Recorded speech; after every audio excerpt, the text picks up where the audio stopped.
শ্রীমদ্ ভাগবতীয় কথার শুভারম্ভ তথা শ্রীমদ্ ভাগবত কথার পূর্বে অদ্য আস্বাদনীয় বিষয় আমাদের সকলের শ্রীমদ্ ভাগবত কথা আস্বাদনের মাহাত্ম্য শ্রবণ করা।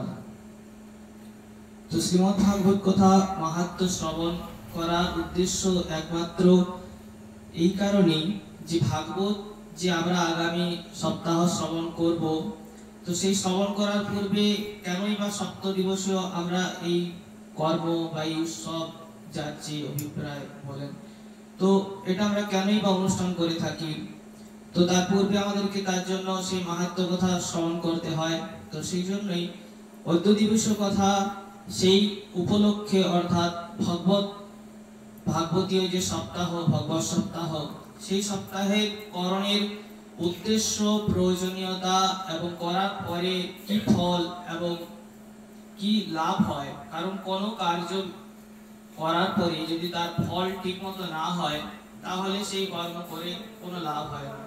আর সংস্কৃতে একটা কথা আছে যে প্রয়োজনম বিনা মন্দোপি ন প্রবর্ততে, অর্থাৎ কোনো কিছুর প্রয়োজন না থাকলে কোনো ব্যক্তি কোনো কার্যে অগ্রসর হয় না, তাই সেটা শিক্ষা হোক, তাই সেটা জাগতিক কোনো কর্ম হোক। তো অনুষ্ঠান যখন আগামী সপ্তদিবস হবে, কথা হবে, তো তার পূর্বে আমাদেরকে জানতে হয় যে ভগবত কথা বা এর মাহাত্ম্য কতখানি। তো সবার প্রথমে আমরা ধাপ ধাপ করে এগিয়ে যাব যে আমাদের প্রথম কি, কোথা থেকে আমাদের শুরু এবং কোথায় আমাদেরকে শেষ করতে হবে। জন্ম থেকে শুরু হচ্ছে ঠিক, কিন্তু আমাদের যাত্রা জন্ম থেকে নয়, অনাদিকাল অনাদি লোক অনন্তকাল থেকে অনন্ত পথের পথিক আমরা। অতএব যাত্রা ছোট নয়, অনন্ত যাত্রার মাঝখানে মতিভ্রম পথভ্রষ্ট হওয়াটা স্বাভাবিক, কারণ ছোট পথ তো নয়। তো সেই পথ যাতে ঠিক থাকে, আমরা ঠিকভাবে চলতে পারি, তার জন্য আমাদেরকে প্রথমে জানতে হবে সেই ধাপগুলোর কথা। প্রথমে জননী কোলে স্তনপানে কৌতূহলে, অজ্ঞানী আছিনু মতিহীন, তবে বালক সঙ্গে খেলাইয়া নানা রঙ্গে, এমতি গোয়াইনু কতদিন। দ্বিতীয় সময়কাল বেকার ইন্দ্রিয় জাল, পাপ পুণ্য কিছু নাহি ভয়, ভোগ বিলাস নারী এসব কৌতুক করি, তাহা দেখি হাসি যমরাজ। তৃতীয় সময়কাল বন্ধন সে হাতে গলে, পুত্র মিত্র কলত্র গৃহবাস, আশাবাড়ি দিনে দিনে ত্যাগ নাহি হয় মনে, হরিপদে না করি আস। চারি হইল গেল যদি হরিল আখির জ্যোতি, শ্রবণে না শুনি অতিশয়। বলরাম দাস কয় এইবার রাখো মহাশয়, ভক্তিদান দেহ রাঙা পায়। আমরা সবাই জানি যে মৃত্যু যন্ত্রণাটা খুব কষ্টের, কিন্তু এর চেয়ে অধিক কষ্টদায়ী হচ্ছে জন্ম যন্ত্রণা। যেখানে ভাগবতে আমরা আগামীতে শ্রবণ করব যে জন্তু, অর্থাৎ আমরা সকলেই জন্তু হিসাবে যখন মাতৃগর্ভে থাকি ভগবানের কাছে প্রার্থনা করি যে আমাদেরকে এবারের মতো মুক্ত করো, পৃথিবীতে আসতে দাও, আমি সেখানে গিয়ে তোমার ভজন করব, সাধন করব, আমি ঠিক পথে চলব। কিন্তু এই জগৎ এমন মায়া দ্বারা রচিত যে জন্ম মাত্রই মায়ার কবলে পড়ে যায়, যে ভুলে যায় তার মাতৃগর্ভে থাকার সময় তার স্তব স্তুতিগুলো, ভুলে যায় তার দেওয়া ভগবানের কাছে প্রতিশ্রুতিগুলো।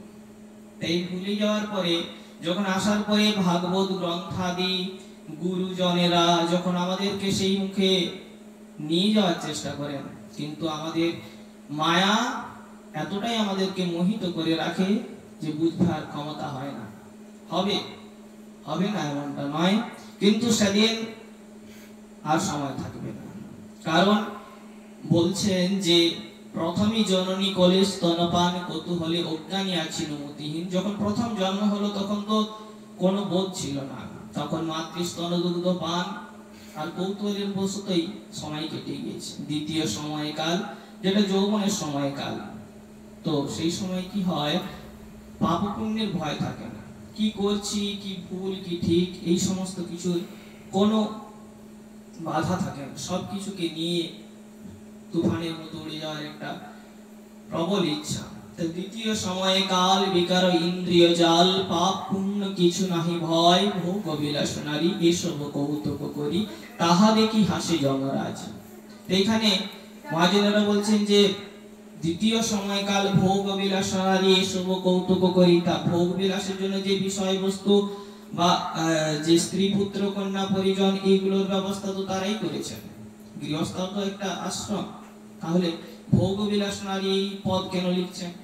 না বলছেন যে যারা পুত্রার্থে ক্রিয়তে ভার্যা, অর্থাৎ পুত্র সন্তান বংশ রক্ষা করার জন্য যারা ফল পাবে সেই আশায় বৃক্ষ রোপণ করে, প্রত্যেক কৃষক ফল পাবে বলে, ধান পাবে বলে ধান চাষ করে, ধান না পেলে, যদি ধান না পেত তাহলে সে ধান চাষ করতো না। অতএব আগেকার মহাজনেরা বলছেন যে পুত্রার্থে ক্রিয়তে ভার্যা, ভগবানের উদ্দেশ্যে বিষয় বাসনা সবকিছু করো কিন্তু স্বার্থে নয়।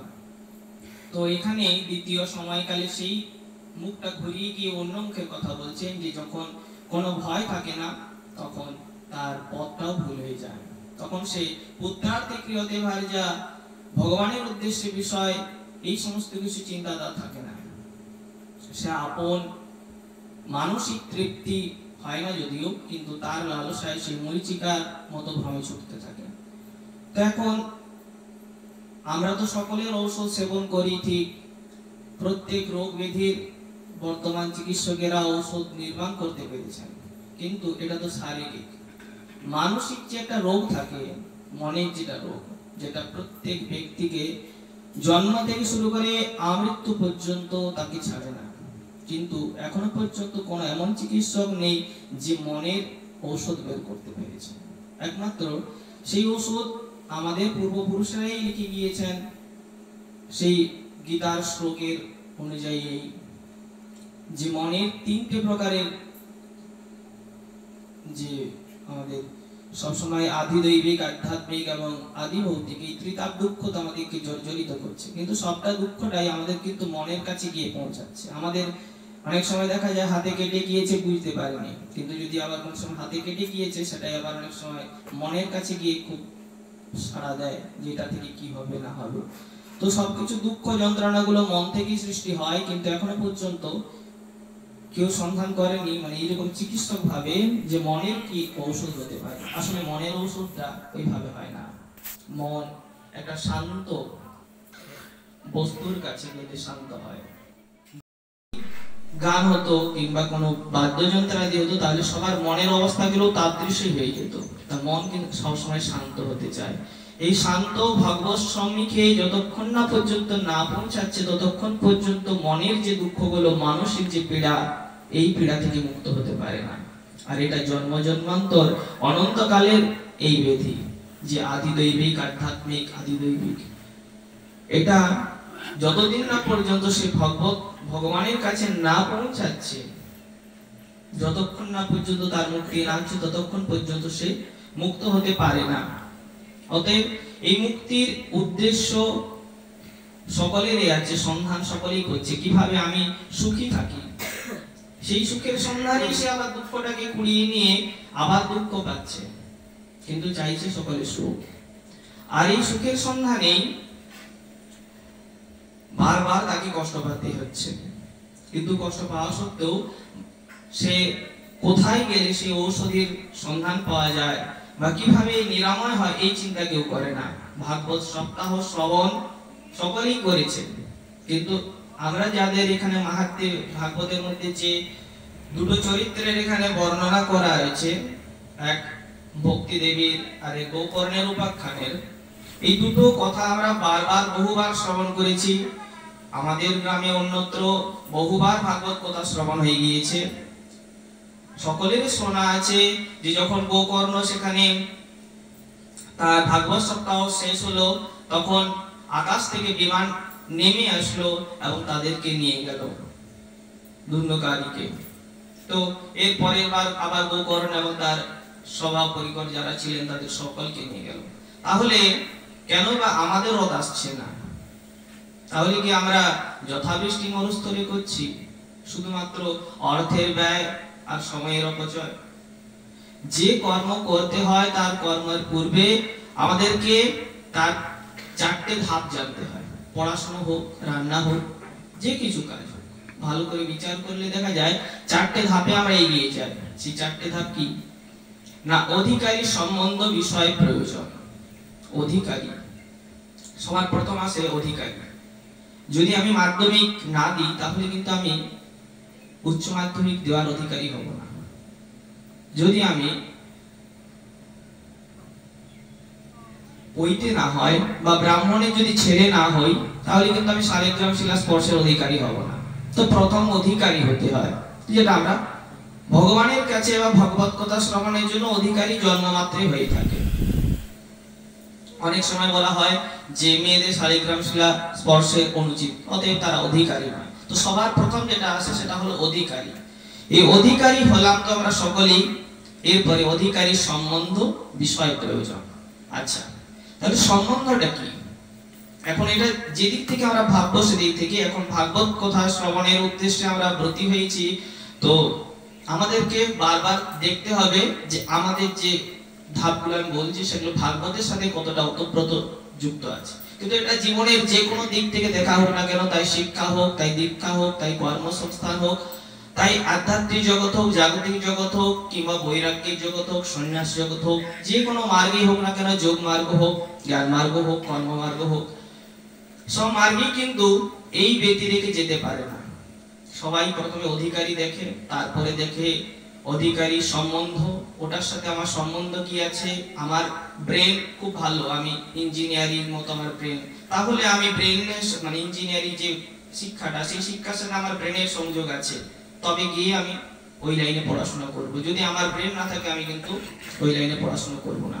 তো সবার প্রথম অধিকারী হলাম, কারণ মানুষ মাত্রই শিক্ষার অধিকারী। কারণ যে সামনা বিদ্যান তপূর্ণ দানম জ্ঞানম ন শীলম ন গুণো ন ধর্ম তে মর্ত লোকে মনুষ্যরন্তি, অর্থাৎ যে মৃগাশ্চরন্তি, অর্থাৎ মানুষ জন্মগ্রহণ যেই করেছে শিক্ষার অধিকার তারই আছে, কারণ অন্য জীব শিক্ষা গ্রহণ করতে পারে না। একমাত্র মানুষের এই ক্ষমতা আছে যে সে শিক্ষা গ্রহণ করতে পারে, কোনটা ঠিক কোনটা ভুল এটা বিচার করার ক্ষমতা আছে। তার সম্বন্ধ যখন হলো যে আমাদের ভগবানের কাছে আমরা এসেছি, ভগবানের কাছ থেকে আমরা সবসময় আনন্দ চাইছি, কারণ একটাই যে আমরা আনন্দের অংশ।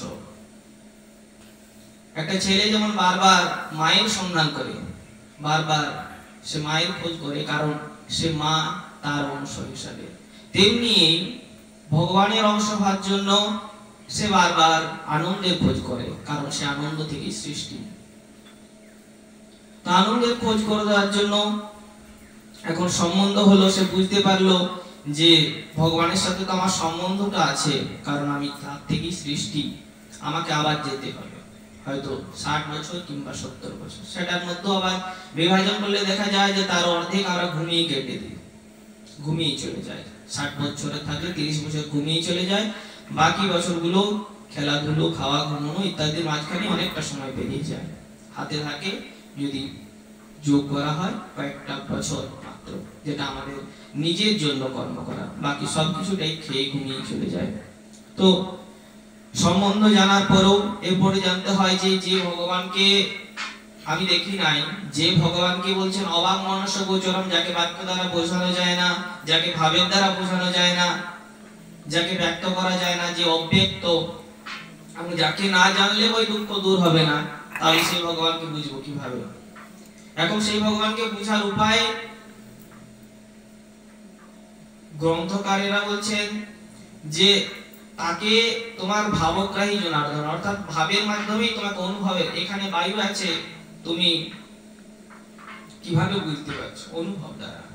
আমাদের যে কোনো জিনিসের উপলব্ধি হয় 3টে দ্বারা, বাকি অন্যান্য দর্শন অনুযায়ী অনেক অনেক প্রমাণ আছে, কিন্তু প্রথম যে আমাদের 3টে হয়, একটা হলো যে প্রত্যক্ষ, এখানে সকলে বসে আছে, এটা আমি চোখ দিয়ে দেখতে পাচ্ছি, আর এখানে যে পাঠ হচ্ছে এটাও অন্য কথা থেকে শুনতে পাচ্ছে মাইকের দ্বারা, এটা ওখান থেকে অনুভব করছে যে এখানে ভাগবত কথা চলছে, এটা তাদের অনুভব, তারা আমাকে দেখতে পাচ্ছে না কিন্তু জানতে পারছে। আরেকটা হচ্ছে এটা হলো প্রত্যক্ষ, ওটা অপ্রত্যক্ষ, আর একটা হচ্ছে জ্ঞেয়। জ্ঞেয় কোনটা না, যেটা হচ্ছে আত্মবচন হিসেবে ধরা হয়। আত্মবচন বলতে গুরু বাক্য না, এখানে পাঠ চলছে, অন্য কোথাও কেউ একজন বলছে, অন্য গ্রামে যে ওখানে পাঠ চলছে এবং তার ছোট ছেলে বা কেউ একজন বিশ্বাস করলো, এই যে বিশ্বাস হলো এটা হলো জ্ঞেয়, অর্থাৎ আত্মবচন কারু কথাতে। আমাদের এই তিন প্রকারের জ্ঞান হয়। তো সম্বন্ধ যখন হলো, সম্বন্ধটা কিভাবে, বিষয়টা কিভাবে বুঝতে পারলাম না আত্মবচন অনুযায়ী। কারণ আমরা অনুভব করতে পারবো না, কারণ অনুভব একজন অনুভবী ব্যক্তির কাছ থেকে না শিক্ষা গ্রহণ করলে অনুভব আসে না। আমি ফাঁকা এখানে দাঁড় করিয়ে দিয়ে যদি বলা হয় যে তুমি কোনোদিন আকাশ দেখোনি, আকাশের চিন্তা করো, যে কোনোদিন আকাশ দেখেনি সে আকাশের চিন্তা করবে কিভাবে? যে কোনোদিন যে ফল খায়নি তাকে যদি বলা হয় যে তুমি ফলটার আস্বাদন কিভাবে করেছো বা ফলটার স্বাদ কি রকম বলো, তো সে কোনোভাবেই সেটাকে কল্পনা করতে পারবে না। তাই আমাদেরকে আত্মবচন অনুযায়ী শিক্ষা গ্রহণ করতে হয় এবং জন্ম জন্মান্তরের স্বীকৃতি ফলে খুব অল্পতেই কারো হয় এবং কারো সময় লাগে। তো বিষয় সম্বন্ধ বিষয় বুঝলাম। এখন তাহলে ভগবানের কাছে প্রয়োজনটা কি, যেতেই হবে কি প্রয়োজন? কত শত নরনারী, কত শত জীব এমনিতে তো নিত্য নতুন আসছে যাচ্ছে, তাদের খাওয়া দাওয়া চলছে, কোনোতেই কোনো বাধা নেই, বিপত্তি নেই, সবকিছু সুন্দর চলছে। তাহলে আমাকে কেনই বা প্রয়োজন যে বারবার এইদিকে এই আধ্যাত্মিক জগতে যাওয়ার? কেন? আর পাঁচজন মানুষ তো ভালোই আছে না, কেউই ভালো নয়।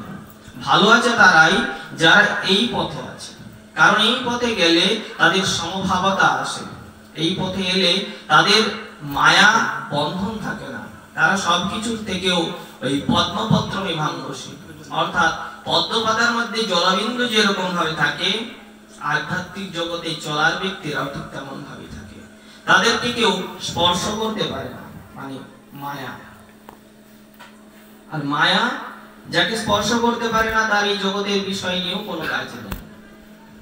তো ভগবানের সাথে প্রয়োজন যখন সে বুঝবে তখন সে এগিয়ে যাবে, কিন্তু প্রয়োজন সকলেরই আছে, কেবল আমরা বুঝতে চাই না। অনেক সময় গল্প কথা আছে না, যে একজন চাইছেন তার জমিদারির ছেলেকে শিক্ষা দিবেন, কিন্তু শিক্ষা দিতে গিয়ে দোকানে গিয়ে দেখাচ্ছেন, দেখো বাবা এটা 4 থেকে 4 হয়। ভাই ভাইকে বলছে না ভাই শিখিস না, ও শেখানোর জন্য এসেছে। তা আমাদের অনুভবগুলো সেই রকমই, কেউ বলে দিলেও আমরা অনুভব করতে চাই না। আমাদেরকে বলে দিচ্ছে যে এর আগে ওখানে প্রধানমন্ত্রী ছিলেন, আমরা ওটা বিশ্বাস করতে পারছি, কিন্তু সমস্ত কর্মটাই জগতের একটা পাতা ঈশ্বরের ইচ্ছা বিধি রেখে চলে না, এটা আমরা বিশ্বাস করতে পারছি না। কেন পাচ্ছি না? আমরা ওই দেশের ব্যক্তির কথা বিশ্বাস করতে পারছি, কিন্তু নিজেদের পূর্বপুরুষের কথা বিশ্বাস করতে পারছি না। কারণ এটা আমি মানতেই চাই না। মানতে চাই না এই কারণেই, কারণ আমি যেগুলোকে সুখ অনুভব করছি, যে মরীচিকাগুলোকে আমি জলভ্রম করছি, সেইগুলো আনন্দের একটা কণা আমাকে দেখাচ্ছে ঠিক, আর আমি ওগুলোর পিছনে ছুটতে চাইছি। কারণ ভগবত ভক্তি খুব জটিল পথ। কারণ ভক্তি পথে যারা চলতে শুরু করে, যে করে আমার আশ আমি করি তার সর্বনাশ, তাও না যদি ছাড়িয়া আস আমি হই তার দাসের দাস। তো ভগবান বলছেন আমার যারা আশ করবে আমি তাদের সর্বনাশ করে দেব। তো এই কথা শুনলেই তো ভক্তদের ভয় পেয়ে যাবে। তো এখন যখন আমাদের বিষয় সম্বন্ধ প্রয়োজন সবকিছু হয়ে গেল, আমাদেরকে এরপরে আমি বলে দিলাম তাতেই তো নয়, আমি একজন চিকিৎসকের পরামর্শ দিলাম, যাও ওনার কাছে গিয়ে এইটার চিকিৎসা করিয়ে এসো। তা আমি পরামর্শ তখনই দিতে পারবো, বা আমি একজনকে এক্সাম্পল হিসাবে, উদাহরণ হিসাবে দেখাতে পারবো তখনই, যদি না বলা হয় উদাহরণ হিসাবে, তাহলে কিন্তু সামনের ব্যক্তির সাহস হবে না, সামনের ব্যক্তির আস্থা জন্মাবে না। তো ভাগবতে সেখানে তার মহিমা সম্পর্কে যে মাহাত্ম্য কথা বলেছেন ভক্তি দেবীর আর গোকর্ণের। তো ভক্তি দেবী তো সারা দ্রাবিড় অঞ্চল চারদিক থেকে ঘোরাফেরা করে এখন যমুনা তটে পড়ে রয়েছেন।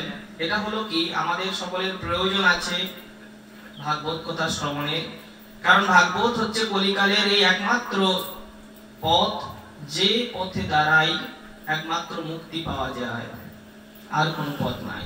হরির নাম কি? যেটা গুণকীর্তন, এটা তো গুণকীর্তন, হরে কৃষ্ণ যে নাম, সে সব কিছুই নাম। কিন্তু যে যাগ যজ্ঞ তপস্যা ইত্যাদি এই কলিযুগের জন্য নয়। কলিযুগের প্রধান হচ্ছে নাম সংকীর্তন, এবং তার মাঝখানে ভগবান নিজের স্বরূপ হিসেবে ভাগবতকে রেখে গিয়েছেন কলির জীবের জন্য।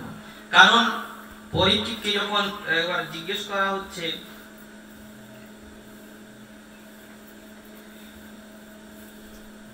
যে কলিহত জীব মানে তাকে কলিকে কেন প্রবেশ করতে দিলেন? কলিকে তো প্রবেশ করতে না দিলেও পারতেন, তিনি তো ধর্মের রাজা। অতএব এই অনাচারী ব্যভিচারী যুগকে কলিকে কেন প্রবেশ করতে দিলেন? তা কলিকে প্রবেশ করতে দিলেন তার একটাই কারণ, যে আগে যেমন বিভিন্ন পথ ছিল ভজন সাধনের, বিভিন্ন মার্গ ছিল, কলিকালের সেই সমস্ত মার্গ থেকে একটা ভালো পথ দেখতে পেলেন তিনি, যে কলির জীবের জন্য খুব ভালো একটা পথ, যেটা সারভূত একটা পথে ছুটলেই তারা সবকিছু পেয়ে যাবে, যা যোগীগণ হাজার বছর তপস্যা করেও পাননি, সেটা হলো নাম সংকীর্তন। তা সেই মহৎ গুণটি থাকার জন্য তিনি কলিকে প্রবেশ করতে দিয়েছিলেন। এবং তারপরেই যখন এখানে দেখা যাচ্ছে যে ভক্তি দেবী এবং তার পুত্রগণ যমুনা তীরে বসে আছেন, তার ভক্তি দেবীর পাশে নারদ ওখান দিয়ে পেরিয়ে যাচ্ছেন, দেখতে পাচ্ছেন যে দুই পুত্র সন্তান মানে বয়স্ক, এবং ভক্তি দেবী সেখানে একজন মানে বালিকা তরুণী এবং দুজন প্রাপ্তবয়স্ক ব্যক্তি সেখানে শুয়ে রয়েছেন, এবং একজন তরুণী সেখানে বসে বসে কান্না করছেন। তা এখান থেকে তিনি চিন্তিত হলেন নারদ, যে কি হয়েছে সেখানে, যে দুজন প্রাপ্তবয়স্ক ব্যক্তির সামনে একজন যুবতী মেয়ে সেখানে বসে ক্রন্দন করছে। এই সমস্ত চিন্তা ভাবনা করে সেখানে তিনি গেলেন এবং ভক্তি দেবীকে জিজ্ঞেস করলেন। ভক্তি দেবী তার সমস্ত ঘটনা বললেন। আমি এটা বিশেষ করে বলছি না, কারণ দুটো উপাখ্যানে একই পথ দেখাচ্ছে, আমি তার জন্য এটা সংক্ষেপে বলছি। এবং দ্বিতীয়টাতে যাব, যে আমার পুত্রগণ জ্ঞান, এই যে দুজনকে পড়ে থাকতে দেখছো এখানে শুয়ে আছে, তারা হলো আমার দুই সন্তান জ্ঞান আর বৈরাগ্য। আমরা দ্রাবিড় থেকে চারদিক ঘোরাফেরা করে এখানে এসেছি বৃন্দাবনের তটে, যমুনার তটে, কিন্তু এখানে আমার দুই পুত্রগণই প্রাপ্তবয়স্ক হয়ে বৃদ্ধ হয়ে রয়েছে এবং আমি তরুণী রয়ে গেছি। একজন মা যদি তরুণী থাকে এবং তার পুত্রগণ যদি বৃদ্ধ হয়ে যায়, তাহলে সেটা কি দর্শন সুলভ হয়? না। তো সেই কারণবশত এই ভক্তি দেবীর চিন্তা, এবং নারদ যখন তার সামনে উপনীত হয়েছেন, নারদকে তার সবৃত্তান্ত বললেন। নারদ তার ধ্যান দৃষ্টি দ্বারা দেখতে পেলেন যে কলির প্রভাব বশতই, কারণ কালের গতি এমন গতি যে সকলকে বইয়ে নিয়ে যায়, একে লঙ্ঘন করার ক্ষমতা কারণে। তো তিনি বললেন সবিস্তারে, শোনো, তোমার কলির প্রভাবেই দুই পুত্র সন্তান জ্ঞান আর বৈরাগ্য বৃদ্ধ হয়ে গিয়েছে। কলির প্রভাবে বৃদ্ধ হয়ে গিয়েছে, তার কারণ না কলিতে ভক্তি থাকবে, মানুষের মনে ভক্তি থাকবে, কিন্তু জ্ঞান আর বৈরাগ্য থাকবে না। বৈরাগ্য কি না, বিষয় থেকে বৈরাগ্য, বিষয়ের মধ্যে আকর্ষণ, আকৃষ্টতা থাকবে না, এটা আমার, এটা তার, এটা আমার, সে সবকিছু ছেড়ে দিতে পারবে, কিন্তু এ আমার স্ত্রী, আমার পুত্র, এটা আমি, যতক্ষণ না পর্যন্ত না যাচ্ছে ততক্ষণ পর্যন্ত আমিত্ব যতক্ষণ থাকবে ততক্ষণ বৈরাগ্য হবে না। অতএব শেষ হচ্ছে আমি, আমি যেদিন শেষ হবে সেদিনই আসল বৈরাগ্য। তো বৈরাগ্য নেই, জ্ঞানও নেই। তাই যখন এই দুটো প্রাদুর্ভাব কমে গিয়েছে, তাই ওই পুত্রদ্বয় বৃদ্ধ হয়ে গিয়েছে। এবং এখন কলির জীবের সকলের মনে ভক্তি আছে অনেকের, তাই ভক্তি তুমি তরুণী এবং বাকি তোমার পুত্রদ্বয় এখন বৃদ্ধ হয়ে গিয়েছে। তা ভক্তি দেবী কাতর স্বরে নারদের কাছে প্রার্থনা করলেন যে আপনি এর উপায় বলতে পারবেন যে কিভাবে আমি আমার পুত্রদ্বয়কে আবার তরুণ হিসেবে পাবো এবং আমরা আগের মতো সমাবস্থাতে ফিরে যাব। নারদ যখন নারদকে প্রশ্ন করলেন তখন দৈববাণী হলো এবং দৈববাণী হয়ে তাকে বলল, মানে দৈববাণীতে তাকে শোনা গেল যে তুমি এই থেকে মুক্তির একমাত্র উপায় তোমাকে সাধুগণের কাছেই তুমি পাবে। এরপরে তো নারদ বিভিন্ন কি করবেন কোন ঠিক করতে পারছিলেন না, কারণ যে আকাশবাণী হলো সেটা একটা গাম্ভীর্যতার মধ্যে রেখে দিল। কিছু তিনি বলে দিলেন না, মানে আকাশবাণীতে যে ঈশ্বর দৈববাণী করলেন তিনিও প্রকাশ করলেন না যে তাকে কি করতে হবে, কিভাবে এই বৃদ্ধ পুত্রদ্বয়কে আবার তরুণ করা যাবে, এর উপায় দৈববাণী তো বলল না। তো যখন এরকম হলো তখন নারদ চিন্তিত হলেন যে তাহলে আমাকে কি করতে হবে। তো বললেন যে সাধু কাছে তুমি এই সন্ধান পাবে যে কিভাবে ওদেরকে মুক্ত করা যায়। এইভাবে নারদ চারদিকে খোঁজ করতে লাগলেন, বিভিন্ন দেবতার সাথে দেখা করতে লাগলেন এবং সমস্ত কিছু করার পরেও তিনি কোনোভাবেই ঠিক করতে পারলেন না যে কি করা যায়।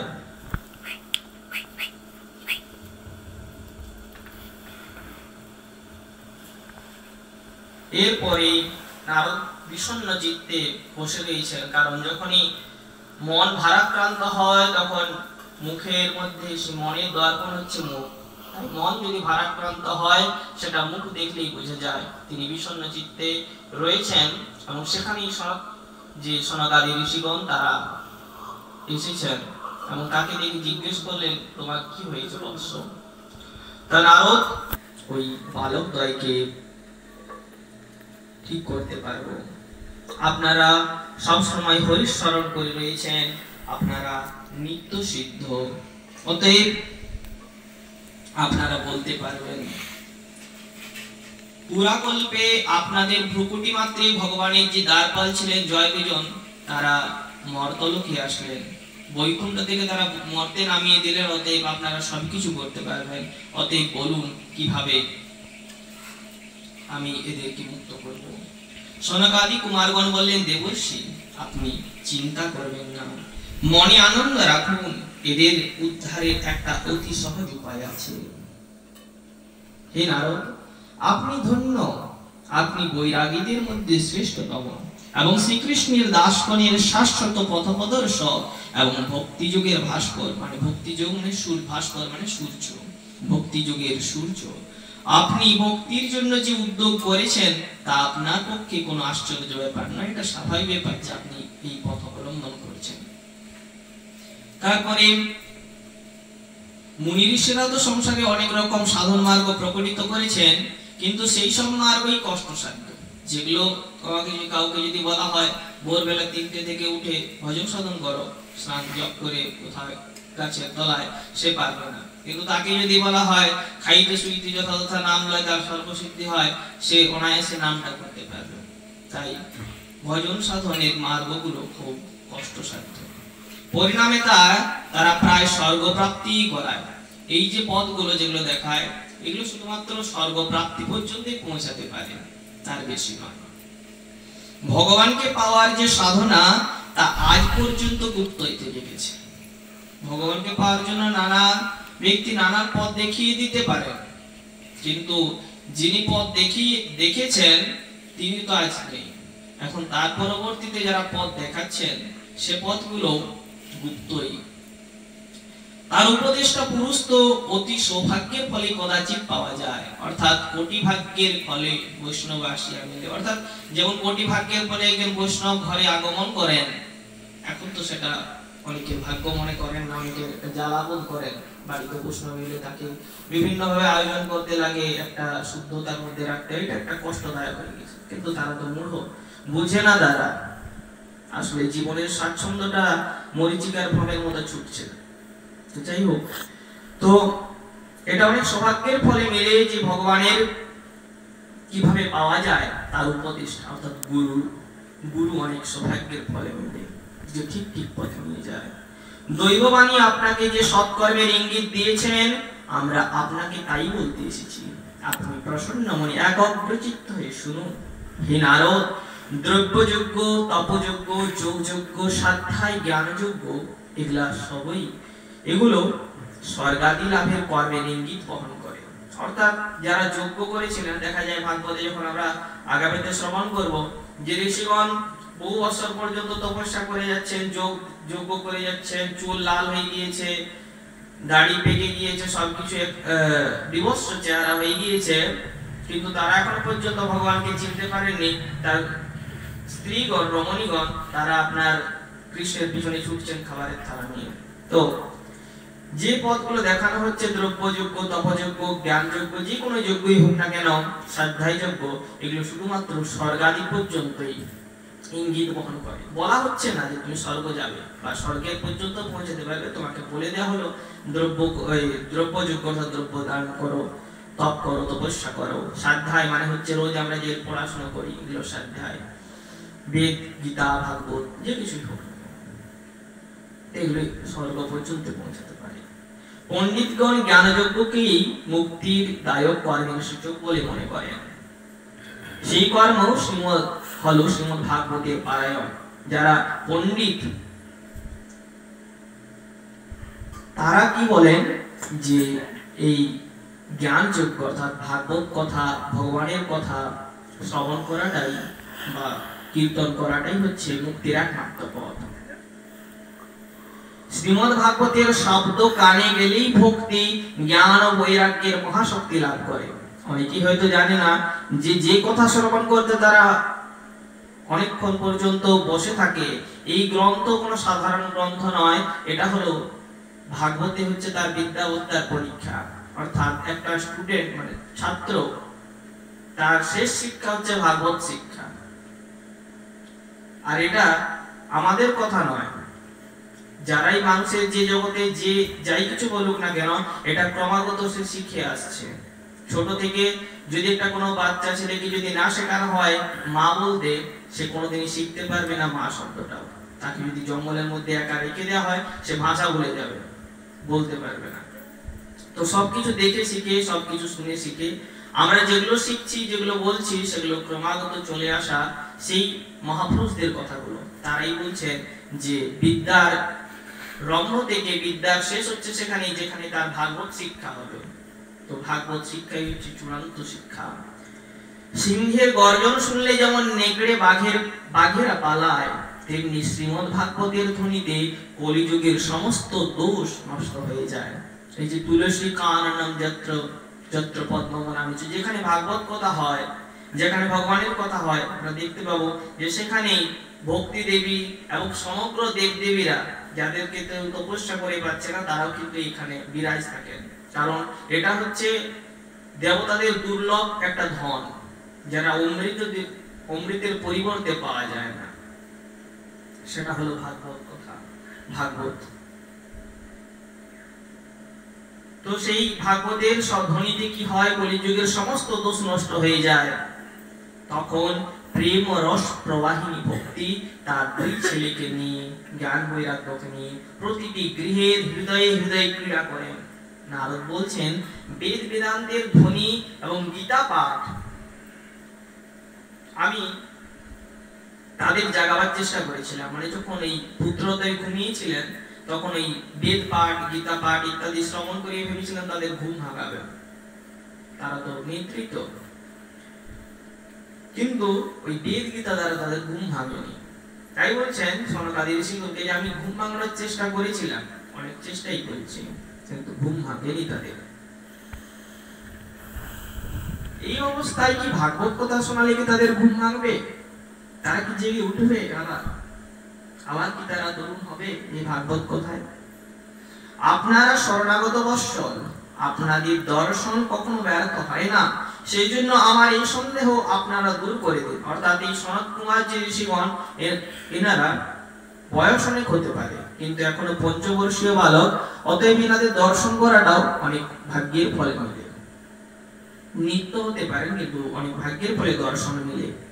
তাই বলছেন আপনাদের দর্শন তো ব্যর্থ যায় না, তাই আজকে আমার দর্শন হয়েছে আপনাদের, আপনারা আমার এই চিন্তাকে দূর করুন, দেরি করবেন না।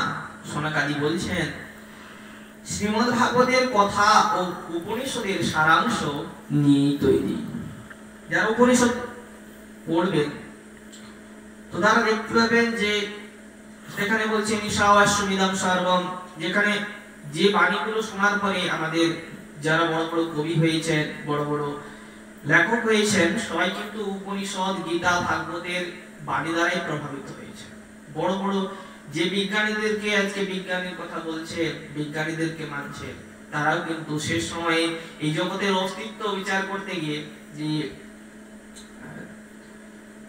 শেষে বলে দিয়ে গিয়েছেন যে অসীম সংসারের আমরা বিন্দুমাত্র এখনো পর্যন্ত পরীক্ষা করে বের করতে পারিনি।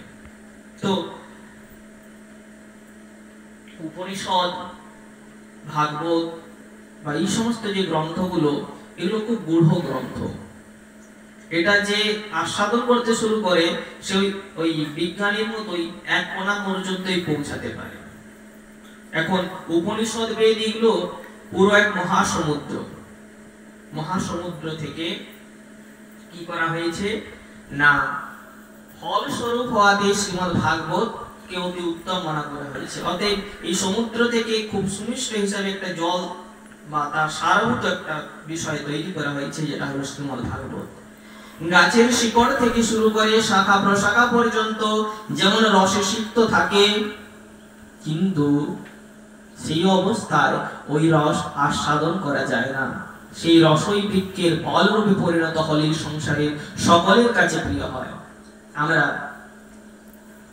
যে ফল খাই, তাই আম হোক, যে কোনো ফল, ধান হোক, সেই ধানের মধ্যে বা সেই আমের মধ্যে, সেই জামের মধ্যে থেকে থাকা যে রসটা, আমরা সেই রসটাকে আস্বাদন করি। আমরা তার চিবড়াটাকে আস্বাদন করি না, রসটাকে আস্বাদন করি। তাই অন্ন হোক, সবজি হোক, তার মধ্যে রসটাকে আস্বাদন করি। আর রসটার মধ্যে যদি সুমিষ্টতা না থাকে, আমরা সেটা গ্রহণ করতে অনিচ্ছা প্রকাশ করি। তা এই যে রসটা সৃষ্টি হয়েছে, এটা কিন্তু পুরো গাছটার মধ্যেই আছে, কিন্তু আমরা গাছটাকে খাই না, আমরা খাই সেই ফলটাকে। সেই রসটা যখন একটা জায়গাতে পরিপক্ক হয়ে গাছ আমাদেরকে দেখিয়ে দিচ্ছে, এটা তুমি গ্রহণ করো, তুমি আমার শরীর থেকে এটা গ্রহণ করতে পারবে না, তোমার সেই ক্ষমতা নেই। কিন্তু ওই গাছ থেকেও আবার কোনো পিপিলিকা দেখবেন সেই রসই আস্বাদন করছে, কিন্তু মানুষের ক্ষমতা নেই।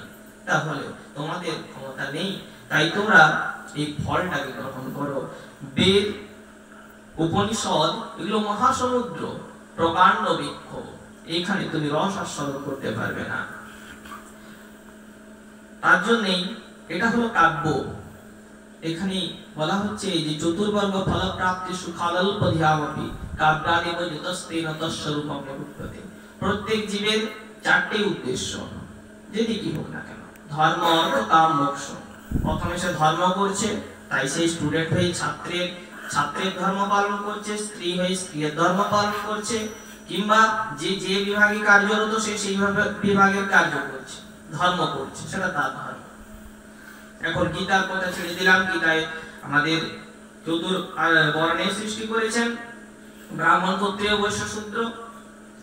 আমরা সেটা থেকে ছেড়ে দিয়ে আমরা এখন যদি শিক্ষক, রক্ষক, আরো যে কোনো কার্যক্ষেত্র আছে সেইগুলো যদি বিভাজন করি, তা সবাই নিজের নিজের ধর্ম করছে। যে রক্ষক সে রক্ষার কাজ করছে, যে চালক সে চালকের কাজ করছে, যে পাচক যে রান্না করে সে রান্নার কাজ করছে। এইভাবে প্রত্যেকের এক একটা নিজস্ব নিজস্ব ধর্ম অনুযায়ী সে কর্ম করে যাচ্ছে। এই কর্ম অনুযায়ী কি হয়, ধর্ম অনুযায়ী কি হচ্ছে, ধর্ম, অর্থ আসছে আমাদের কাছে। পড়াশোনা করে আমাদের ছাত্রের ধর্ম পড়াশোনা করো, তা পড়াশোনা করে কি হচ্ছে, অর্থ আসছে। অর্থ হলে কি হচ্ছে, আমাদের স্বপ্ন যেগুলো, আশা যেগুলো, বাড়ি গাড়ি যে কিছু হোক না কেন, সেগুলো পূরণ হচ্ছে। তাহলে প্রথমে কিন্তু ধর্ম পালন করতে হচ্ছে, তাই সেটা আধ্যাত্মিক জগতের ধর্ম হোক কিংবা জাগতিক জগতের ধর্ম হোক। তাই এর ব্যতিরেকে কেউ যেতেই পারবে না। যেমন কর্ম বলে না অনেকে, যে আমি কর্ম করি না, আজকে আমি কর্ম করতে ভালো লাগছে না, আজকে আমি কাজ করবো না, শরীরটা ভালো নেই। কিন্তু এই জগতের কোনো ব্যক্তি বা কোনো যে গাছ থেকে গাছপালা পর্যন্ত যাদের মধ্যে ক্ষমতা আছে, জীব সত্তা আছে, চেতন ক্ষমতা আছে, তারা কর্ম ব্যতিরেকে এক মুহূর্তও থাকতে পারে না। আমি বসে আছি, আমি কর্ম করছি না, কিন্তু আমি জানি নাই তো, আমার মধ্যে অজ্ঞানতা আছে যে আমি কর্মেন্দ্রিয় দ্বারা কর্ম করছি না, বাক পানি পাদ পায়ু উপস্থা দ্বারা কর্ম করছি না, কিন্তু চক্ষু কর্ণ নাসিকা জিহ্বা ত্বক দ্বারা প্রতিনিয়তই কর্ম করে যাচ্ছি।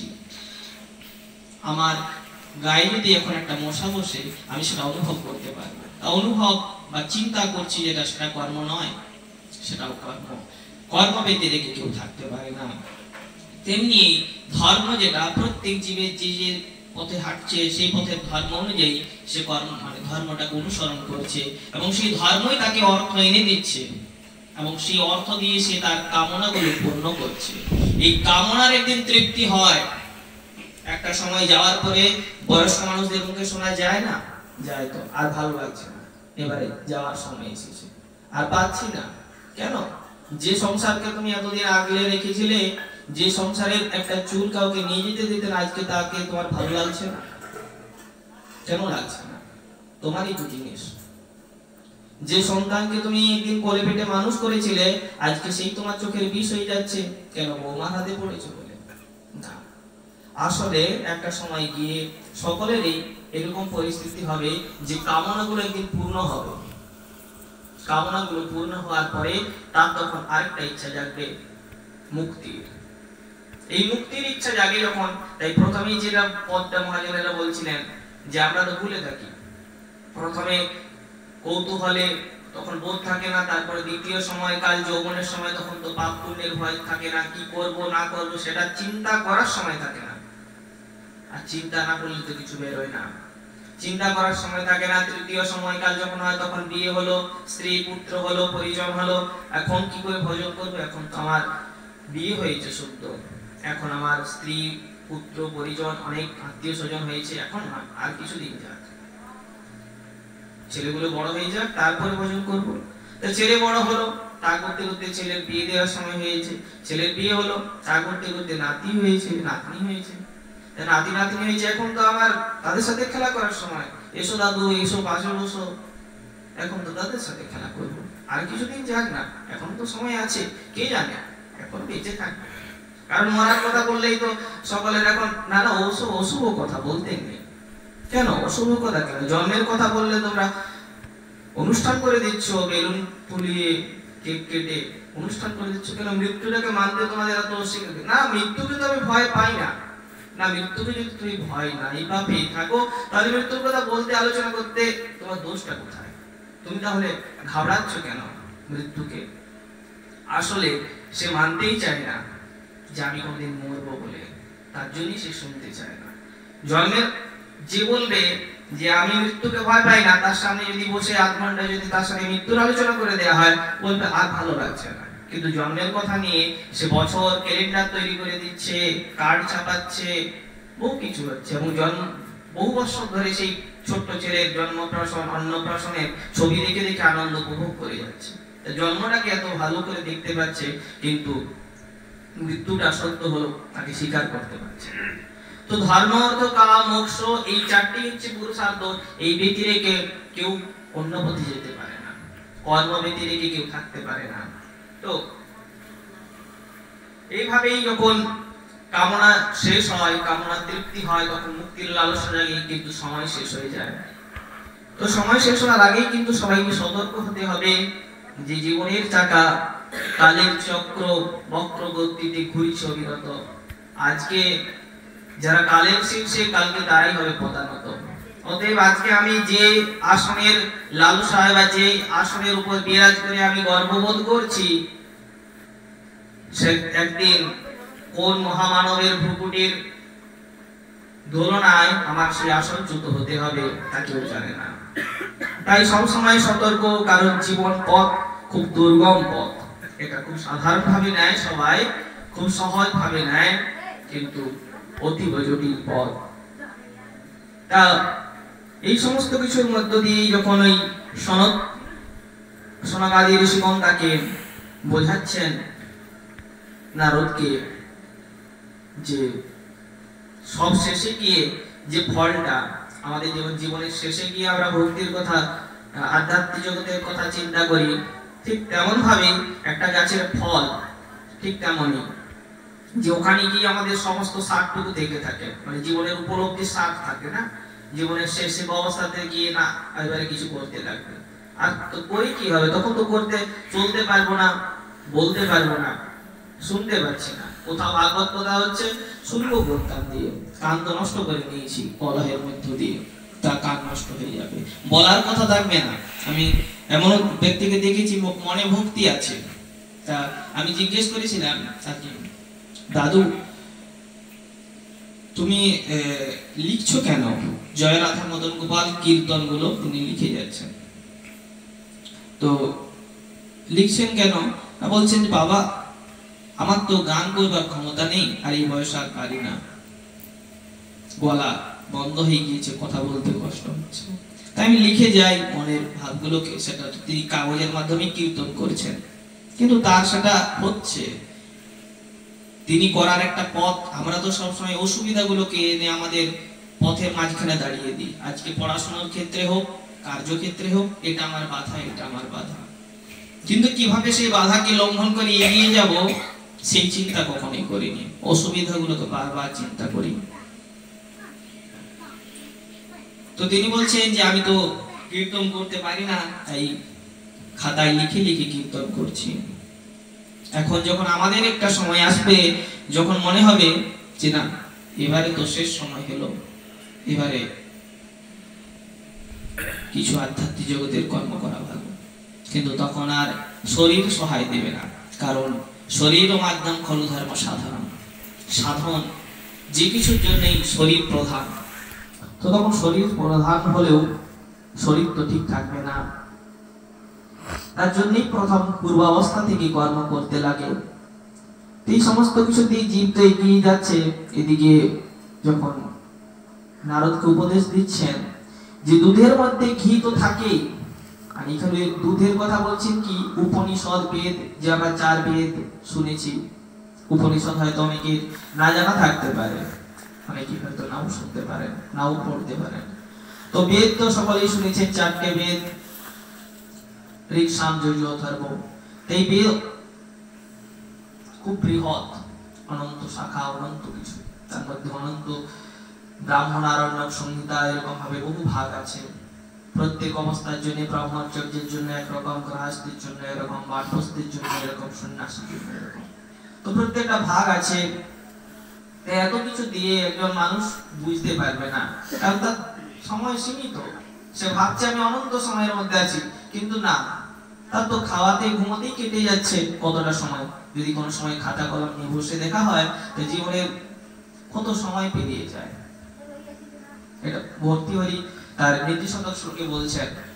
ভর্তৃহরি ছিলেন একজন রাজা, তো তিনি তার স্ত্রীকে খুব ভালোবাসতেন, খুব বড় পণ্ডিত ছিলেন, তো স্ত্রীকে খুব ভালোবাসতেন। তাই তিনি একটা ফল ওই তার স্ত্রীকে দিয়েছিলেন অনেক সাধুর কাছ থেকে। সেই ফলটা খেলে তার আয়ু বৃদ্ধি হবে, বেঁচে থাকবে বহুদিন পর্যন্ত। তিনি খুব বিষয়ী লোক ছিলেন, পণ্ডিত ছিলেন ঠিক। তো তিনি তার স্ত্রীকে দিলেন। ভর্তৃহরির স্ত্রী কি করলেন না, তিনি আরেকজনের অনুরাগী ছিলেন, আরেক পুরুষের। তো সেই স্ত্রী সেই ফলটা নিয়ে তার যে অনুরাগী, যে পুরুষ, তাকে গিয়ে দিলেন যে আমার বেঁচে থেকে লাভ। অনেক সময় আমরা এটাও ভাবি না যে আমার করে কি হবে, আমি যাকে ভালোবাসি সে বেঁচে থাক, সে দীর্ঘজীবী হোক, আমি চলে যাই, তাতে অসুবিধা। তো এইরকম ভাবে ভর্তৃহরি তার স্ত্রীকে ভেবেছিলেন স্ত্রী বেঁচে থাক, আমি এখন চলে যাই। আয়ু বৃদ্ধি করার ফল ছিল। তার স্ত্রীকে দিলেন, স্ত্রী তার আরেক অনুরাগী ছিল সেই পুরুষকে দিলেন। এবং এই অনুরাগী আবার এক গণিকার অনুরাগী ছিল, গণিকার প্রতি অনুরাগ ছিল।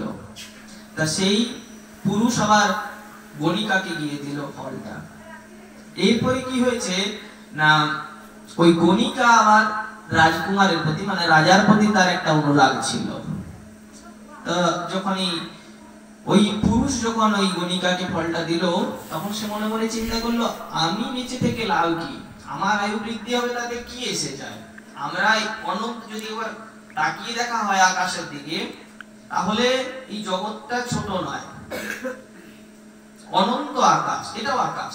কারণ যেটাই শূন্য সেটাই আকাশ। কিন্তু আমরা কাউকে দেখাতে গেলে বাইরে নিয়ে গিয়ে আকাশ দেখাবো, কিন্তু আকাশ হচ্ছে যেটা আমাদের শরীরের মধ্যে আকাশ আছে, এমনকি শরীরের মধ্যে সবকিছুই আছে, যা আছে এই ভান্ডে তাই হচ্ছে বিশ্ব ব্রহ্মাণ্ডে। তো অনন্ত আকাশ। এখন ওই গণিকা ভাবছে যে আমি বেঁচে থেকে কি করবো, আমি তো একটা ক্ষুদ্র জীব, আমার বেঁচে থাকাতেই কি না থাকাতেই কি, আজকে শরীর খাদ্যের প্রয়োজন আছে তাই আমি এই কর্মে নিযুক্ত হয়ে আছি অসৎ পথে। এবার সে অনুরক্ত রাজার প্রতি, যে রাজা যদি বেঁচে থাকে তাহলে প্রজারা সুখে থাকবে, রাজার দীর্ঘায়ু কামনা করাটাই প্রজার কর্তব্য। তা সেই গণিকা ফলটা নিয়ে গিয়ে রাজার কাছে পৌঁছায়। রাজার কাছে গিয়ে ফলটা নিবেদন করে বলে, আপনি এটা গ্রহণ করুন। এতে গ্রহণ করলে, কিন্তু গণিকা জানে না যে ফলটা ওনার কাছ থেকেই ঘুরে ঘুরে আসছে। গণিকা যখন ফলটা রাজার হাতে দিল, রাজা গ্রহণ করলেন। যার সঙ্গে বলে গেল গণিকা, আপনি এটা গ্রহণ করুন, আপনি এটা গ্রহণ করলে আপনার আয়ু বৃদ্ধি হবে।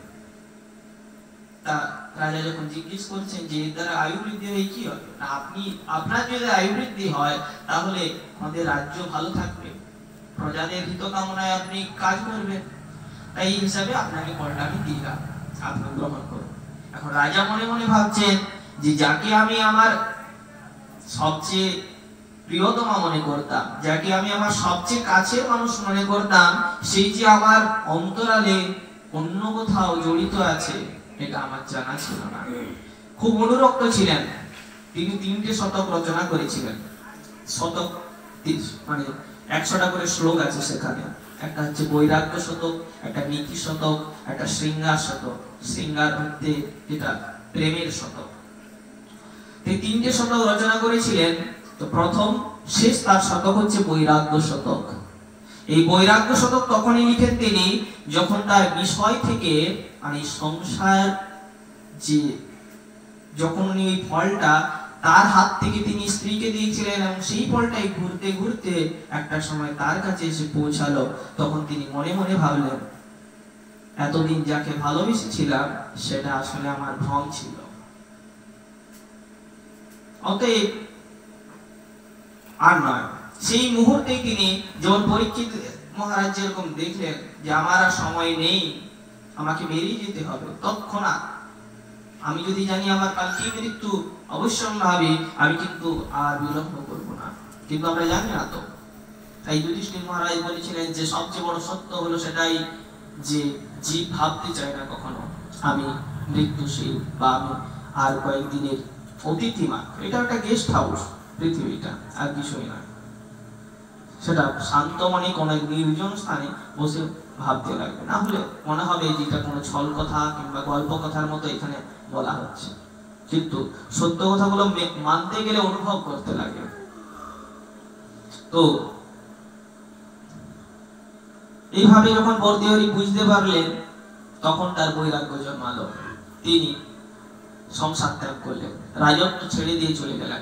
তারপর তিনি লিখেছিলেন বৈরাগ্য শতক, এবং সেই বৈরাগ্য শতকে তিনি ওই শ্লোকটা বলছেন যে আমাদের যে জীবনের পথটা, আমাদের জীবনের আয়ু কতদিন এখন, বড় জোর 60, তার বেশি হলে 70 কিংবা 80 কিংবা 100ই হোক না, 200ই হোক, যতই হোক না কেন, ওকে যদি আমরা যেমন কোন একটা খরচ করলে আমরা হিসাব করি খাতায় কলম, তেমনি এটা একটা হিসাবের বিষয় যে আমাদের জীবনের সময়গুলোকে, ছোটবেলা থেকে পড়ে যায় সবাই, সময় অতি মূল্যবান, সময় চলিয়া যায় নদীর স্রোতের প্রায়, কিন্তু সেই সময়টাকে কোনোদিন হিসাব করে না, কিন্তু ব্যাংক ব্যালেন্সটাকে হিসাব করে। কিন্তু সময়টা ওর চেয়েও মূল্যবান মুখে বলবে, কিন্তু হিসাব করে না। হিসাব করলে দাঁড়ায় কি না, আমাদের যদি 60 বছর জীবনের আয়ু হয় কিংবা 100 বছরই হোক না, 100 বছর জীবনের আয়ু হলে 50টা বছর আমাদের ঘুমিয়ে কেটে যায়। 50টা বছর ঘুমিয়ে কাটায়। 50টা বছরের মধ্যে থাকলো কি, 100 বছর থেকে 50 তো গেল ঘুমিয়ে, আর থাকলো 50টা বছর। এই 50টা বছরের মধ্যে আবার দেখা যাচ্ছে পড়ার জন্য, তার মধ্যে তো প্রথম যে 7টা বছর যেটা বাল্যাবস্থা, সে 7টা বছর তো এমনিতেই ধরার যোগ্যই নয়, সেটা তো কোনো বোধই থাকে না ছেলেদের, তো সেটা তো গেলই। অতএব এখান থেকে 50 থেকে 7-8 বছর এমনি চলে গেল, তাহলে থাকলো আর 42টা বছর কিংবা 43টা বছর। এই 43টা বছরের মধ্যে আবার দেখা যায় যে পড়াশোনার জন্য বাইরে ঘোরাফেরা ইত্যাদির মাঝখানে আবার 10টা বছর পেরিয়ে যায়, যদি টোটাল সারা জীবনের ক্যালকুলেশন এটা, তো 10টা বছর এমনি পেরিয়ে গেল আবার, তাহলে থাকলো 32টা বছর। এই 32টা বছরের মধ্যে খাওয়া আবার দেখা যায় 5-7 বছর খাওয়া, তারপরে খাওয়ার পরে শৌচাদি ক্রিয়া, স্নানাদি ইত্যাদির মাঝখানে, তারপরে কোনো মানুষের সাথে মেলামেশা, এই সমস্ত কিছুর মাঝখানে সময়গুলো কিভাবে বেরিয়ে যাচ্ছে কেউ বুঝতেই পারে না। আজকে এখন যদি ভাবে কেউ বসে, দেখা যাবে এই তো কদিন আগেও আমি হামাগুড়ি দিচ্ছিলাম, ভালোই ছিলাম সেদিন, কিন্তু এখন চুল দাড়ি পেকে গিয়েছে, দাঁত নষ্ট হয়ে গিয়েছে, বহু কিছু চিন্তা আছে, তা মনে হবে না যেই তো কদিন আগে। তা সময় কেউ বুঝতে পারে না, কিন্তু সময়গুলো কালের গতিতে এমন ভাবে সে নিয়ে যাচ্ছে সকলকে, যে নদীর স্রোতে যখন এই প্লাবন এসে না, প্লাবনের সময় কেউ বুঝতেই পারে না যে আমি কোন মুখে যাচ্ছি, তাকে যেদিকে নিয়ে যায় ওই জলের স্রোত, সে সেদিকেই যেতে থাকে। তো কালের যে মহাকালের গতিকে রোধ করতে পেরেছিল রাবণ, এত সহজ নয়। ভগবানও এই কালের গতিকে রোধ করতে পারেন না, কারণ তাহলে সেটা সৃষ্টির বিরুদ্ধ হয়ে যাবে। অবশ্য তার না পারা কিছুই নয়, কিন্তু সৃষ্টির বিরুদ্ধ তিনি কিছু করেন না, তাই এটা মহাগতিতে ঘুরছে। পৃথিবীর আমরা আটকে রয়েছি, এখানে স্থিতিশীল হয়ে রয়েছি, কারণ কি? মাধ্যাকর্ষণ শক্তির দ্বারা। মাধ্যাকর্ষণ শক্তি এর আগে অনেকে বলে গিয়েছেন, পানিনি বলে গিয়েছেন, কিন্তু আমরা জানি এখন আইজাক নিউটন। যাই হোক, সেসব ভুল ভ্রান্তি যতক্ষণ না পর্যন্ত অজ্ঞানতা না দূর হয় ততক্ষণ পর্যন্ত থেকে থাকে। তো সময়গুলো এইরকম অজ্ঞানতার মধ্য দিয়ে চলে যায়। আমি মনে করি বারবার যে এরপরে হয়তো ঠিক পথে চলবো, কিন্তু আবার যখন নতুন সূর্য উঠলো, আবার সেই কালের গতিটাই আমাকে কিভাবে টেনে নিয়ে গেল বুঝতেই পারিনি। আবার রাত্রি এলো ঘুমোতে যাওয়ার আগে। এখন তো অবশ্য ঘুমানো যাওয়ার আগে যে চিন্তাগুলো এখন আর হয়ই না, কারণ কেনই হয় না, মানে চিন্তা করার সময় নেই, কারণ দূরবাণী মানে ফোনের সময়, অতএব ফোন দেখতে দেখতে কখন কি ঘুমিয়ে যাচ্ছে, অতএব নিজের সম্বন্ধে সারাদিনে কি করলো এই চিন্তা ভাবনা করার তার সময় নেই। আসলে কি সে ঠিক পথে চলছে? অতএব সময় নেই, কিন্তু এইভাবে তার 30টা বছর, 40 বছর, 50 বছর পেরিয়ে যাচ্ছে। তো জীবনের অঙ্কটা কষলে দেখা যায় যে হাতে সময় নেই। আমাদের ওই কিছু কিছু স্টুডেন্ট এমন থাকে যে ট্রেনে বাসে চলতে চলতে তারা পড়াশোনা করে, তাদেরকে জিজ্ঞেস করলে তোমরা এত কি পড়াশোনার নেশা? না, সময় নেই। তারা যখন খুব ব্যস্ত থাকে তারা ওই গাড়ির মধ্যে থেকেই কাজ করছে, তাদের হাতে সময় নেই। আমাদের গতিটাও ঠিক তেমনই, কিন্তু আমরা কোনো সময় অনুভব করি না। আমরা আমাদের গতিটাকে অনুভব করি নাই, তার জন্য বুঝতে পারি না। না হলে আমাদের গতিটা খুব দুরন্ত, খুব দুরন্ত গতি। তো এখান থেকেই বলছেন যে দুধের মধ্যে ঘি তো থাকেই। তখন উপনিষদের কথা আসছে আবার যে দুধের মধ্যে ঘি তো থাকে, কিন্তু তাকে তো মন্থন করে ননি করে তারপরে আবার ফুটিয়ে তারপর থেকে ঘিটা গ্রহণ করতে হয়। যাকে তাকে বললেই তো আমাদের মুখ দিয়ে দিলে তো ঘিটা পাবো না, কিন্তু দুধের মধ্যে পুরোটা জুড়েই তো ঘি রয়েছে, জল রয়েছে, বহু কিছু। কিন্তু আমাদেরকে সেই ঘিটা গ্রহণ করতে গেলে তাকে মন্থন করে বার করতে হয়, এবং যে কেউ মন্থন করে আমাকে যদি বলা হয় তুমি ঘি বার করে দাও, আমি কি পারবো? পারবো না। তার জন্য একজন যথোপযুক্ত ব্যক্তির সান্নিধ্যে যেতে লাগে, যার ওই কর্মদক্ষতা রয়েছে। তারপরে ঘি প্রস্তুত হয়ে থাকলে, যদি ঘিটা প্রস্তুত হয়ে থাকে, তাহলে গ্রহণ করতে কারোই কষ্ট হয় না, সহজেই সবাই গ্রহণ করতে পারে। তো দুধের মধ্যে ঘি তো থাকলেও সকলে সেটা বের করে নিতে পারে না। বেদের মধ্যে, উপনিষদের মধ্যে, গীতা, পুরাণ, যত কিছুর মধ্যে সব কথাতেই এক কথা আছে যে সর্বম অখিলম বিশ্বম, মানে ভগবান এক, আর দ্বিতীয় কিছু নাই। এ তো সব জায়গায় বলা হয়েছে। তাহলে এই গ্রন্থের বা এই আস্বাদনের প্রয়োজন কোথায়? না সবাই তো বের করে নিতে পারবে না। সমগ্র গাছ জুড়ে সেই রস আছে, আবার সেই রসটা এবার ফলের মধ্যে যখন পৌঁছে যায় তখন সকলেই সেটা আস্বাদন করতে পারে।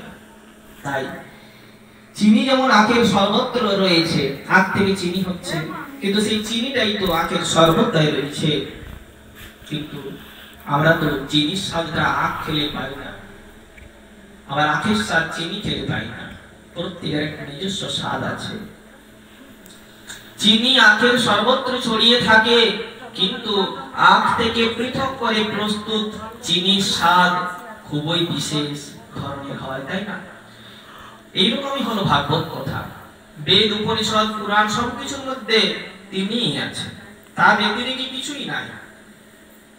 আজকে আমাদের মধ্যে তিনিই আছেন, তার জন্য কান দিয়ে শুনতে পাচ্ছি। আর যদি তিনি না থাকেন তাহলে এমনকি হরিবলা করে নিয়ে যেতে হতো। অতএব তিনি আছেন বলে শোনার টুকু সৌভাগ্য হচ্ছে। সময় খুব মূল্যবান, তাই খুব সচেতন ভাবে ওই অ্যাকাউন্টের পাসওয়ার্ডের মতো খেয়াল করে করে চলতে লাগে।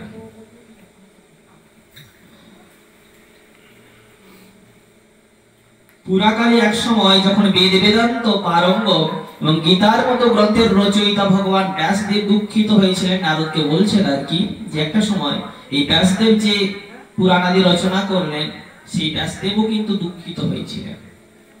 অনেক সময় এরকম দুঃখ হয় না, আমি সবকিছুই করলাম জীবনে, এত পড়াশোনা করলাম, সাকসেস হলাম, তারপর একটা দুঃখ দেখে থাকে। কিসের দুঃখ?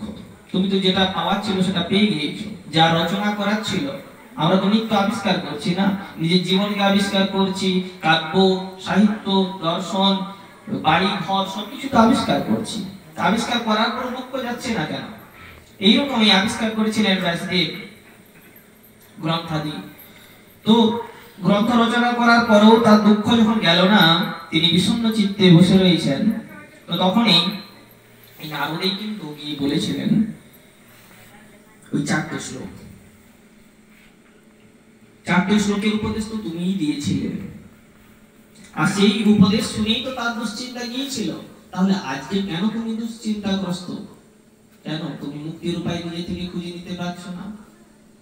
তা সনাতন দাদাদি ঋষিগণ যখন এইভাবে বলে দিলেন, তখন বুঝতে পারলেন হ্যাঁ, ওষুধটা আমার কাছেই ছিল, কিন্তু আমি নিজেই চারদিকে খুঁজে বেড়াচ্ছি। অনেক সময় চশমা অনেকে কাছে থাকে, কিন্তু আমরা চারদিকে খুঁজে বেড়াই। তো সেই রকমই সবকিছু আমাদের কাছেই আছে, কিন্তু আমরা চারিদিকে খুঁজে বেড়াচ্ছি। যে ভগবানের কথা ভীষণ বলা হয় না, যে কবিগণ যারা লিখে গিয়েছেন যে মন্দিরে মসজিদে কোথাও ভগবান নেই, ভগবান আছেন তো তোমার মাঝে, তোমার মাঝেই স্বর্গনরক, তুমি সুর অসুর সবকিছুই তুমি। তুমি নিজের দিকে এবার তাকিয়ে দেখো, আমাদের এত ভগবানকে আবার কেউ বলছেন যে এত দূরের হল, মানে আমাদের সবচেয়ে দূরের যে বস্তুটা সেটা আমরা দেখতে পাই না, আর সবচেয়ে কাছের বস্তুটাও দেখতে পাই না। যেমন আমাদের এখানটা তাকিয়ে দেখতে পারা যায় না, নাকের অগ্রভাগ দেখতে পাওয়া যায়, কিন্তু নাকের অগ্রভাগটা দেখতে পাওয়া যায় না এখানটা, কিন্তু এটা আমাদের চোখের সামনেই আছে। খুব সামনের বস্তুটা দেখা যায় না, আর খুব দূরের বস্তুটা দেখা যায় না। তাই ওষুধগুলো আমাদের কাছে থাকা সত্ত্বেও আমরা জানতে পারি না। নারদেরও ঠিক তেমনটাই হয়েছিল। তিনি জানতেন, তিনিও একদিন অপরকে উপদেশ দিয়েছিলেন, কিন্তু নিজের ক্ষেত্রে কাজে লাগাতে পারছিলেন না, যতক্ষণ না পর্যন্ত তাকে না দেখিয়ে দেওয়া হলো। আমাদের সামনে একজন দুঃখিত ব্যক্তি এসে তার দুঃখের কথা বললে হাজার একটা উপদেশ শুনিয়ে দেওয়ার ক্ষমতা সকলেরই আছে। সকলেই তখন তাকে দুঃখ নিরাময়ের না পথ দেখিয়ে দেবে, এভাবে নয় সেভাবে নয়, এভাবে করো, এভাবে পথ নয়, তুমি এটা নয় সেটা করো। না না, প্রত্যেকটাই ঠিক।